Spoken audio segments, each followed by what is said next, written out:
Promouvoir efficacement votre business revient aujourd'hui à utiliser conjointement les réseaux sociaux avec le marketing Internet. Ces deux outils stratégiques s'utilisent de manière complémentaire. Aujourd'hui, les réseaux sociaux connaissent un succès sans précédent.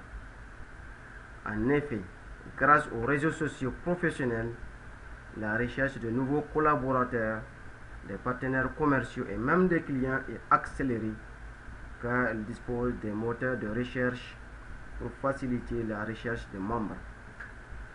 L'utilisateur d'un réseau social a à sa disposition une large variété d'outils pour communiquer. Messagerie instantanée, livres d'or, forums, etc. Ainsi, l'intérêt d'un tel réseau, ce sont ses membres, leur implication et leur dynamisme. Les réseaux sociaux professionnels sont aussi incontournables en matière de recrutement. Mais avant d'utiliser les fonctionnalités avancées dans quelconque réseau, il faut avant toute chose s'inscrire et compléter son profil sur ce réseau. Quant au marketing Internet, il est au centre de toute stratégie commerciale. C'est un outil utile et indispensable qui permet de vendre plus vite et à moindre coût. Par conséquent, il permet de maximiser votre chiffre d'affaires. Nous allons voir dans un premier temps, en chapitre 1, les réseaux sociaux pour promouvoir votre business. Puis en chapitre 2, nous entamerons les stratégies marketing pour booster vos affaires.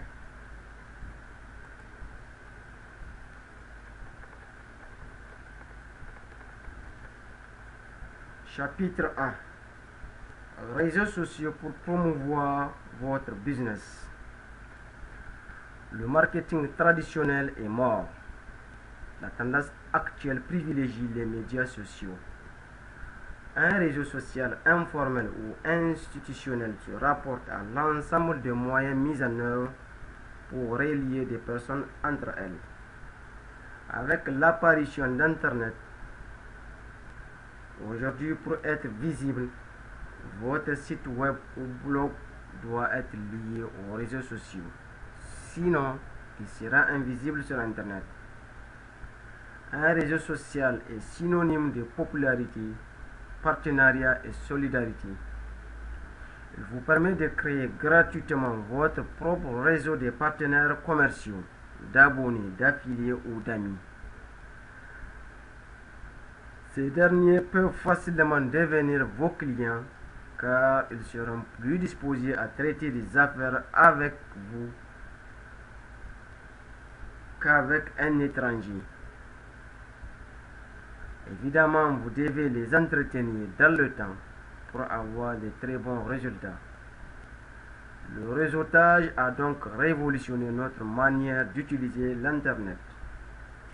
En pratique, pour créer les bases de votre réseau social, il vous faut ouvrir un ou plusieurs comptes selon vos besoins.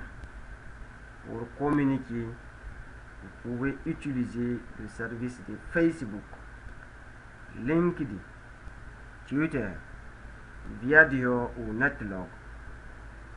Mais pour diffuser du multimédia, utilisez plutôt YouTube ou Skype. Pour collaborer, utilisez Wikipédia, Google Documents, Digg ou Reddit. Vous pouvez ajouter comme contact vos anciens collègues, vos anciens camarades, vos amis ou vos clients sur chacun des comptes que vous créez. Cette simple action vous permet de renouer des relations et d'obtenir des contacts. Mais pour que votre mise en relation soit vraiment efficace, il faut absolument préciser dans votre profil ce que vous proposez comme service ou produit, à qui ils sont destinés et ce que vous faites de plus que vos concurrents. Avec ces deux étapes essentielles, vous commencez déjà à construire votre réputation en ligne gratuitement. Afin de vous aider à bien choisir votre média social, nous présentons dans ce qui suit les réseaux sociaux les plus populaires.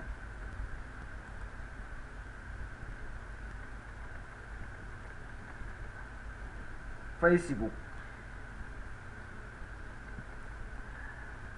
est le réseau social le plus populaire. C'est la valeur montante des réseaux sociaux, aussi bien de l'espace anglophone que francophone. Les membres de ce puissant réseau sont constitués majoritairement des étudiants suivis des professionnels.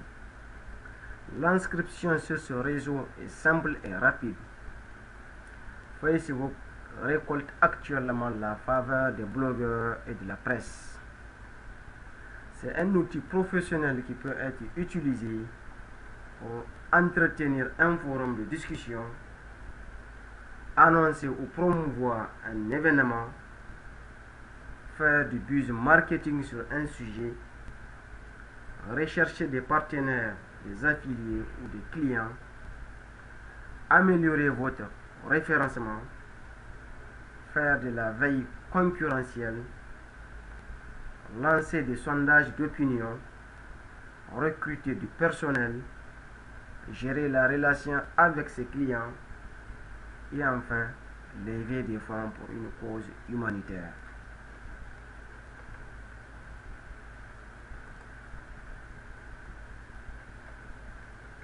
LinkedIn, quant à lui, est le premier réseau professionnel virtuel sur la toile. L'avantage de ce réseau est sa couverture internationale. C'est un excellent moyen pour accroître votre visibilité sur Internet. LinkedIn est une plateforme de mise en relation professionnelle par excellence. Grâce à cet outil, vous pouvez rechercher un emploi, des contacts ou des opportunités d'affaires. De nombreuses sociétés l'utilisent pour développer leur activité, pour recruter des cadres qualifiés ou trouver des partenaires commerciaux. En pratique, ces entreprises intègrent les fonctionnalités de LinkedIn dans leurs propres applications et vice-versa. Ainsi, tout comme Facebook, ces réseaux est accessible depuis un téléphone mobile doté d'un navigateur web.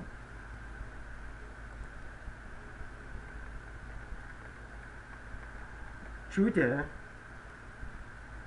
est une interface web de micro-blogging qui permet d'organiser des campagnes de communication ou de prospection complètes. Twitter est la plateforme la plus utilisée à l'échelle mondiale. À l'instar de Facebook, Twitter est un excellent moyen pour diffuser de l'information, se faire connaître, faire de la veille concurrentielle ou envoyer des messages par messagerie instantanée ou par SMS. À l'aide de cet outil professionnel, vous pouvez aussi améliorer le référencement de votre site web et garder le contact avec vos prospects. Actuellement, cet outil se démocratise, mais il reste encore l'apanage d'une minorité de mordus de la technologie, travaillant dans l'informatique, la communication ou comme consultant. En effet, Twitter attire la plupart des technocrates, blogueurs et webmasters passionnés. Vous pouvez ainsi vous en servir gratuitement pour promouvoir vos produits ou services de façon ciblée.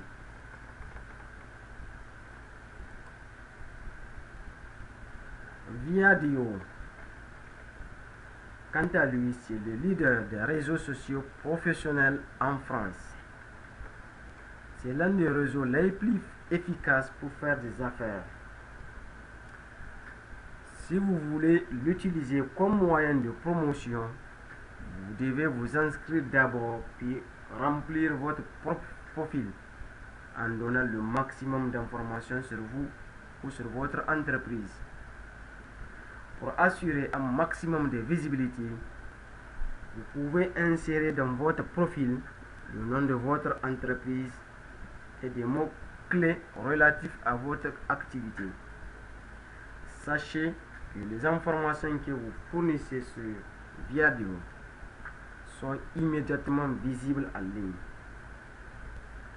C'est donc de votre intérêt de fournir des informations exactes, précises et à jour.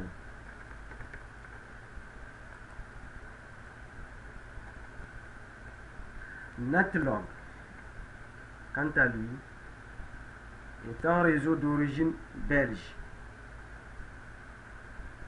C'est un réseau social géolocalisé qui est orienté aux rencontres. Netlog est la 4e entreprise technologique d'Europe par sa croissance en 2010.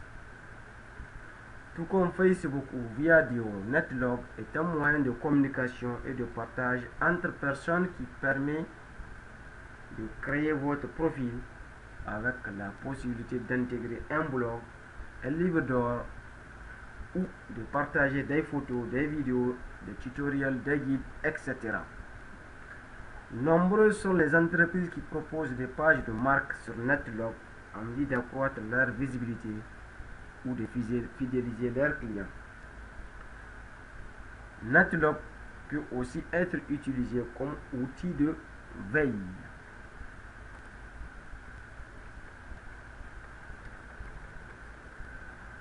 Réseaux sociaux pour le multimédia. Nous avons en première ligne YouTube, qui est une communauté de partage de vidéos la plus vaste au monde. À l'aide de YouTube, on peut facilement lancer une campagne de buzz marketing. En effet, vous pouvez publier une vidéo virale sur YouTube pour faire connaître ou accroître la visibilité de vos actes. À l'instar des autres réseaux sociaux, Skype vous propose la messagerie instantanée. Il vous donne aussi et surtout la possibilité de téléphoner gratuitement de PC à PC ou d'organiser des conférences téléphoniques gratuites qui peuvent regrouper jusqu'à 25 personnes. Vous pouvez ainsi passer, répondre ou transférer des appels vidéo et des appels vers des fixes ou mobiles. Skype protège votre vie privée en affichant votre statut de connexion seulement aux utilisateurs que vous avez explicitement autorisés à voir vos informations. Vous pouvez enfin mettre à jour votre profil à tout moment.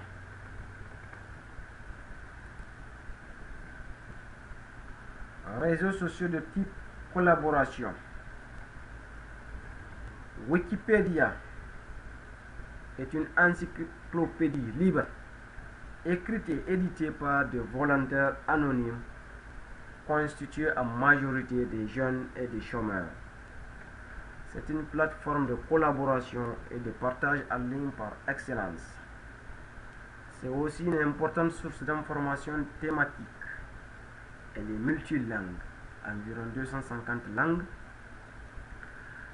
En tant que contributeur, vous pouvez publier des articles pour promouvoir vos dessins, vos jeux vidéo, vos photographies, vos cartes graphiques, etc. Wikipédia est simple d'utilisation. Vous pouvez y ajouter facilement de nouveaux articles et des photos.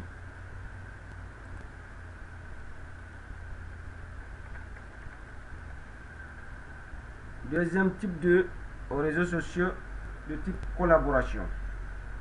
Nous avons Google Doc. Google Doc est une plateforme en ligne de collaboration et de partage des documents, des classeurs et des présentations. Donc, Google Doc supporte plusieurs types de formats. .doc, .xls, .ppt ou .pdf. Vous pouvez facilement téléverser vos documents sur Google Doc. Vous pouvez aussi accéder aisément à vos documents à tout moment à partir des PC, Mac ou Linux. Avec cet outil, l'accès et la mise à jour de vos documents sont simplifiés et l'interface mise à votre disposition est conviviale.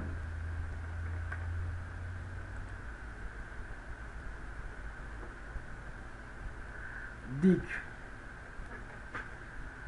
est un site communautaire de partage des nouvelles. Digg est un espace web où vous pouvez découvrir et partager du contenu de partout dans le monde. Avec cet outil, vous pouvez intégrer votre contenu qui se trouve sur Facebook et vice-versa. Mieux encore, grâce à la fonction Digg Dialogue, vous pouvez soumettre vos questions à des spécialistes présélectionnés qui ont accepté d'être interviewés par un reporter choisi par Digg. À l'aide des widgets, des boutons et des insignes de Digg, vous pouvez facilement intégrer Digg dans votre site web.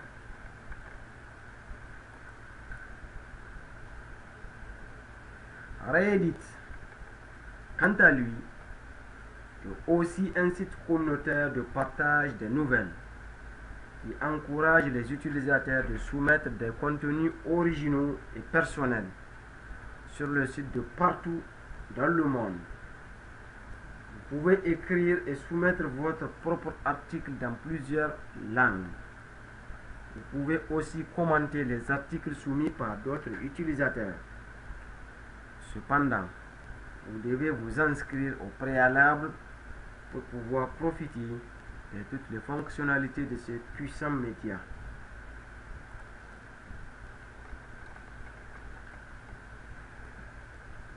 Nous allons maintenant aborder les stratégies marketing pour booster vos affaires. Première stratégie, le positionnement. Pour bien vous positionner sur votre marché cible, vous devez créer et entretenir votre image de marque en vendant des produits fiables à des prix compétitifs avec un minimum d'inconvénients. Le respect du délai de livraison est aussi capital pour votre réputation. Aussi, vous devez mettre l'accent sur un partenariat privilégié avec vos partenaires commerciaux.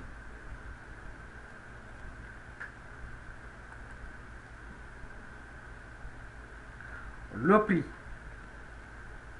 Pour déterminer le prix de vente de vos produits, vous pouvez utiliser la méthode de coût complet qui tient compte de toutes les charges supportées par l'entreprise. En complément, vous pouvez associer aussi la méthode de coût spécifique qui permet de juger de la pertinence de l'arrêt de la production de votre produit qui présenterait des résultats déficitaires. Quant au stock, ils peuvent être évalués en période de sous-activité par la méthode d'imputation rationnelle des charges fixes qui permet de ne valoriser le stock que de la partie des charges fixes réellement consommées. Des prix promotionnels qui varient en fonction du niveau de la commande, à savoir la quantité, la valeur, la marge, peuvent être appliqués. De manière pratique, l'arrêt des prix définitifs se passe par étapes. Phase 1, c'est la phase préparatoire. C'est la phase où les choses à faire avant de mettre vos produits sur le marché.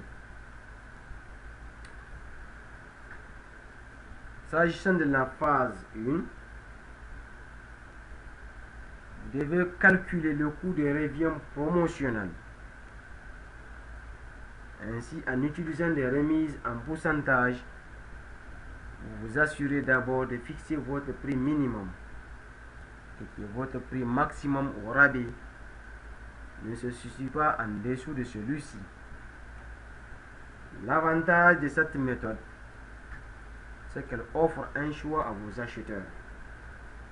Elle peut aussi inciter certains acheteurs à acheter plus qu'ils ne l'avaient prévu afin de profiter d'un prix plus bas. Cependant, Cette méthode a des inconvénients car elle donne à certains acheteurs avertis une idée de vos marges bénéficiaires. Également, certains acheteurs essayeront de négocier à la baisse pour obtenir votre prix minimum sans tenir compte de la quantité de commandes. Phase 2. La phase de négociation de la commande. Cette phase étant probablement la plus importante d'une commande. Vous négociez le prix en le liant à la quantité de commandes et à votre capacité de production. Si vous produisez sur commande et connaissez bien le comportement d'achat de votre clientèle, vous pouvez jouir d'une marge de manœuvre suffisante pour au besoin ajuster vos prix et assurer la rentabilité de votre entreprise.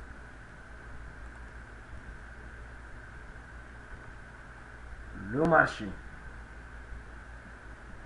Le commerce électronique constitue aujourd'hui un gigantesque marché aux potentialités énormes qu'il est impossible de le satisfaire ou de le saturer.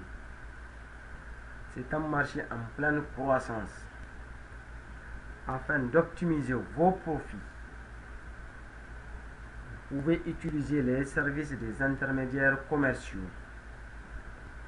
à savoir les affiliés, les distributeurs et les représentants. Les affiliés utilisent leur propre réseau de clients pour promouvoir vos produits moyennant des commissions. Les distributeurs achètent vos produits tandis que les représentants prennent des commandes à la commission mais n'entrent pas en possession. Les distributeurs achètent en gros avec des rabais habituellement de 40% à 60%. Les représentants vendent au prix fort de gros avec une commission de 15%. Mais certains distributeurs utilisent des représentants pour développer leur affaire. En complément au commerce à distance, il est aussi recommandé de traiter directement avec les consommateurs finaux, en participant notamment à des foires et expositions internationales par exemple, ce qui vous permettra d'augmenter votre part de marché tout en minimisant le manque à gagner dû à l'usage des intermédiaires. Cependant, même si vos clients potentiels ont des comportements différents, gardez à l'esprit qu'ils ont les mêmes attentes.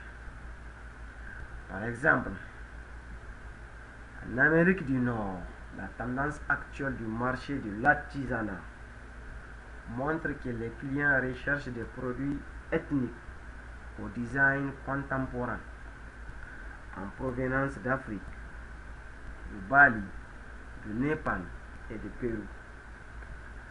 Ces clients ont un dénominateur commun. Ils s'attendent à acheter la valeur marchande des produits. Les principales caractéristiques du commerce électronique et leurs implications sont: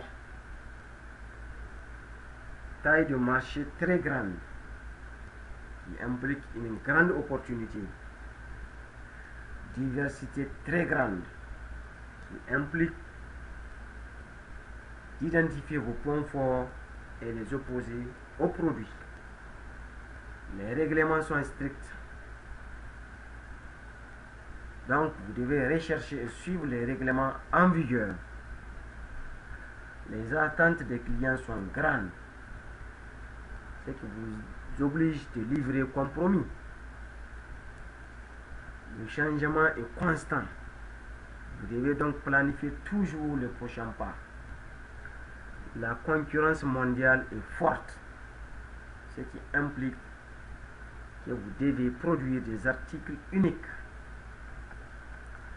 Ainsi, le marché en ligne présente une grande opportunité d'affaires, mais il exige une stricte application des règlements et une norme élevée en affaires. Le prix de non-conformité est cher,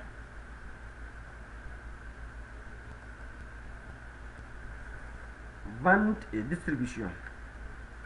Après les affaires électroniques qui combinent la puissance de l'informatique à celle des réseaux de communication, vous pouvez aujourd'hui automatiser vos échanges avec vos clients et vos partenaires. Afin de rendre l'entreprise plus concurrentielle, vous devez intégrer les affaires électroniques dans les fonctions classiques de l'entreprise. Par exemple, le bon de commande, le bon de livraison, la facture et même le paiement pourraient se faire par voie électronique. Plus spécifiquement, vous devez mettre l'accent sur le contrôle de la distribution et de l'approvisionnement. Votre démarche doit être basée sur des solutions technologiques de type web, innovatrices et créatrices de valeur. Votre site web est votre principal canal de distribution. Concrètement, votre stratégie consiste à implanter un système automatisé de gestion de la relation client, c'est-à-dire la gestion de contacts électroniques, la mise à jour des ventes ou le suivi de commandes.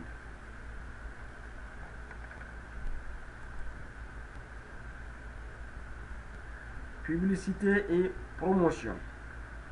Une part importante de vos services liés à l'Internet peut s'effectuer par voie électronique. Avec plus d'1 milliard de sites web sur Internet, créer du trafic vers votre site web est un grand challenge. À cet effet, vous pouvez utiliser ou combiner une ou plusieurs stratégies. Les principales stratégies utilisées sont petit a, les stratégies d'ordre général, petit b, les stratégies spécifiques au web.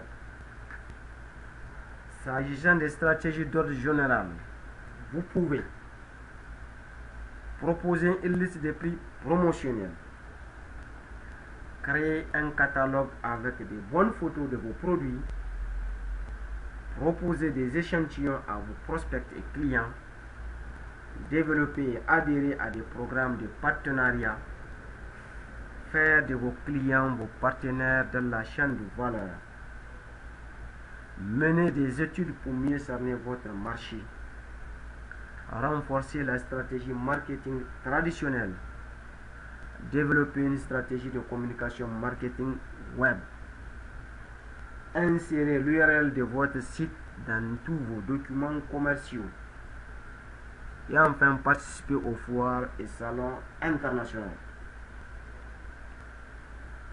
Quant aux stratégies spécifiquement web, vous pouvez créer votre site web et vos cartes de visite en plusieurs langues,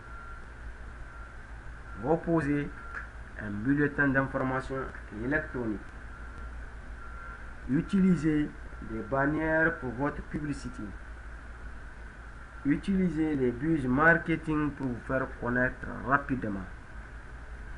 Prévoir un livre d'or en ligne sur votre site web. Intégrer un forum sur votre site web. Intégrer un système de paiement en ligne. Inclure un moteur de recherche sur votre site web. Utilisez la géolocalisation sur votre site web avec Google Maps. Utilisez la technologie podcast pour diffuser de la musique. Publiez des articles sur les sites de diffusion de nouvelles. Organisez des jeux concours. Proposez des jeux vidéo en flash. Diffusez des livres blancs ou des guides gratuits. Réservez une page aux relations publiques. Envoyez régulièrement un courriel pour tenir le client informé du progrès de sa commande, de la fabrication et de la livraison. Vérifiez la navigabilité et la facilité d'utilisation de votre site web. Créez un espace publicitaire sur votre site web. Échanger des liens avec vos partenaires, concevoir un programme d'affiliation, référencer votre site web dans les moteurs de recherche, Utilisez des robots pour l'indexation de votre site web. Mettre en ligne votre politique de sécurité. Mettre en ligne vos conditions légales. Développer des mailing lists. Prévoir un lien email vers le service clientèle. Concevoir des réponses standards aux demandes de renseignements. Recueillir des informations sur les visiteurs de votre site web. Analyser les tentatives de connexion à votre site. Embellir votre site web par des photographies de qualité. Vérifiez périodiquement tous les liens entrant et sortant de votre site web. Vérifiez périodiquement la durée de chargement de vos pages web. Concevoir votre site web en fonction de la technologie de connexion de vos clients. Prévoir des fonctions de personnalisation de vos produits ou services. Insérer l'adresse et le numéro de téléphone de votre entreprise. Implanter un système de gestion de la relation client. Et enfin, intégrer un questionnaire en ligne pour évaluer la satisfaction de vos clients.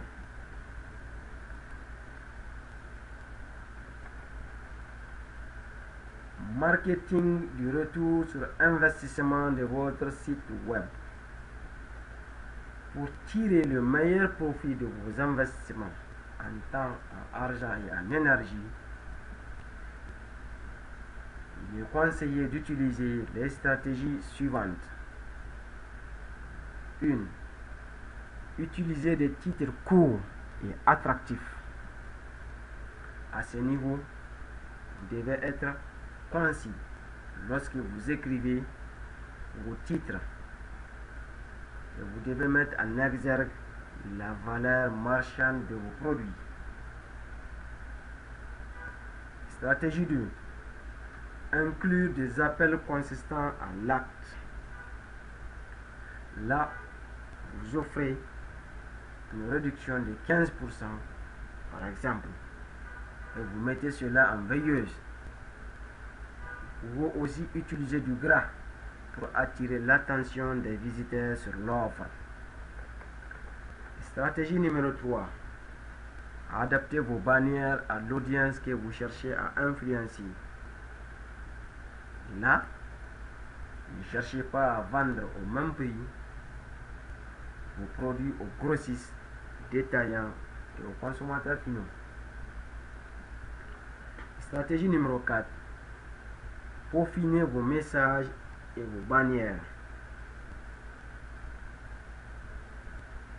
Concentrez-vous sur les offres que vous proposez en mettant l'accent sur la valeur ajoutée de vos produits et la satisfaction qu'ils procurent aux clients. Stratégie numéro 5. Utilisez des points clés de vos pages pour renforcer le message global. Là, vous devez placer vos bannières en haut, au milieu et en bas de vos pages web en tenant compte du contenu le plus lu et des zones les plus visitées sur votre site. Stratégie numéro 6. Rendre clairement visible l'action désirée. Ainsi, à l'aide des clients, vous indiquez clairement aux clients où et comment ils peuvent accéder à vos produits ou services. Stratégie numéro 7. Amenez vos prospects là où ils désirent être.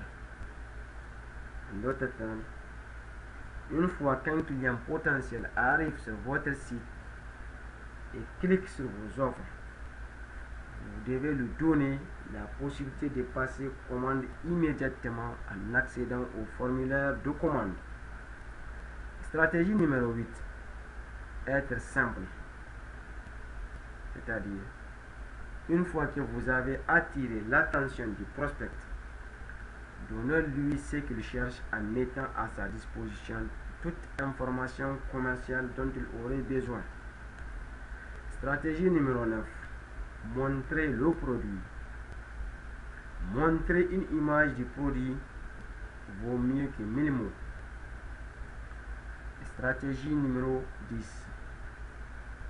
Créer la confiance. À cet effet, vous devez réserver un lien visible vers votre politique de sécurité et de confidentialité et faites savoir au client que la transaction est sécurisée.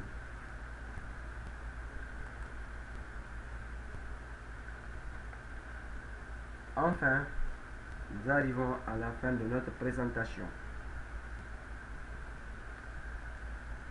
En guise de conclusion, nous disons ceci. Les réseaux sociaux vous permettent de promouvoir rapidement vos produits ou services et de construire votre réputation sur la toile. Tandis que les outils marketing Internet facilitent la gestion de votre relation avec vos clients par l'intégration des systèmes de paiement, de distribution et de commandes automatisées, ainsi que des systèmes de communication interactive. Certes, ces deux outils ont un enjeu stratégique, mais leur évolution rapide rend parfois leur intégration difficile.